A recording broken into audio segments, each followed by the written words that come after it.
This video is sponsored by SBO Digital Marketing. நீங்கள் work from home job opportunity பார்த்துட்டு இருக்கீங்களா? அப்போது SBO digital மார்க்கெட்டிங்கில் ஜாயின் பண்ணுங்கள். இது மொபைல் பேஸ்டு பார்ட் டைம் ஜாபுங்கிறதுனால students, home makers, job seekers இப்படி யார் வேணால் ஜாயின் பண்ண முடியுங்க. இந்த ஜாபை செய்கிறதுக்குன்ட்டு ஃபிக்ஸட் ஹார்ஸ்லாம் எதுவும் கிடையாது. உங்களோட ஃப்ரீ டைமை நீங்கள் யூஸ் பண்ணி ஏர்ன் பண்ணுற வகையில் SBO டிஜிட்டல் மார்க்கெட்டிங் சிம்பிள் டாஸ்க்காக அமைச்சிருக்காங்க. நீங்கள் ஜஸ்ட் உங்களோட கண்டென்ட்டை மட்டும் ஷேர் அண்ட் பப்ளிஷ் பண்ணால் போதும். இதில் ஏதோ ஒரு பொருளை நம்ம செல் பண்ணணும், இல்லை யாரையாச்சும் ரெஃபர் பண்ணணும், எந்த ஒரு அவசியமும் கிடையாது.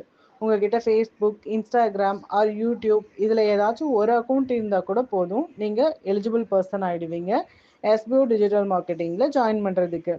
அது மட்டும் இல்லைங்க, டே 1லேருந்தே உங்களோட டெய்லி இன்கம்மை இன்ஸ்டன்ட் பேஅவுட்ஸோடு எடுக்க முடியும். இதை பற்றின டீட்டெயில்ஸ் உங்களுக்கு இன்னும் வேணும்னு நினச்சிங்கன்னா நான் டிஸ்கிரிப்ஷனில் கொடுக்குற நம்பருக்கு உங்கள் நேம் அண்ட் குவாலிஃபிகேஷனை வாட்ஸ்அப்பில் சென்ட் பண்ணுங்கள். தேங்க்யூ.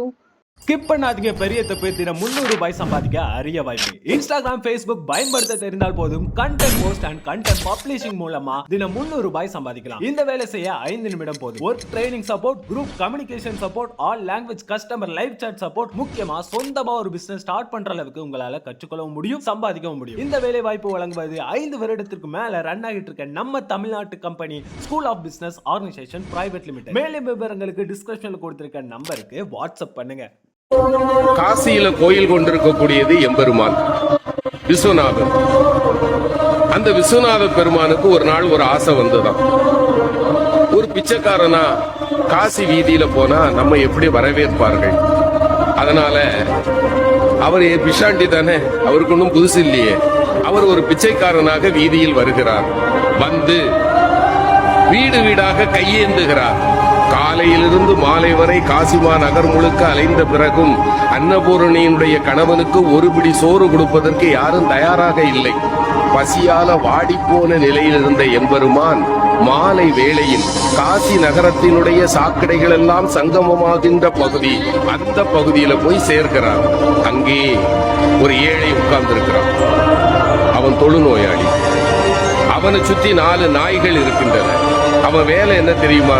காலையிலிருந்து சாயங்காலம் வரைக்கும் எங்கெங்கெல்லாம் அலைய முடியுமோ அலைஞ்சு அவனுக்கு உணவை கொண்டு வருவான். 5 பங்கு வைப்பான். தன்னை சுத்தி இருக்கிற 4 நாய்களுக்கு 4 பங்கு, 5வது இவனுக்கு. அப்படி 4 நாய்களுக்கும் கொடுத்து விட்டு இவன் சாப்பிட போகும்போது சிவபெருமான் போய் கை நீட்டினான். பசிக்குதுப்பான்னா அவன் அப்படி ஏற இறங்க பார்த்தான்.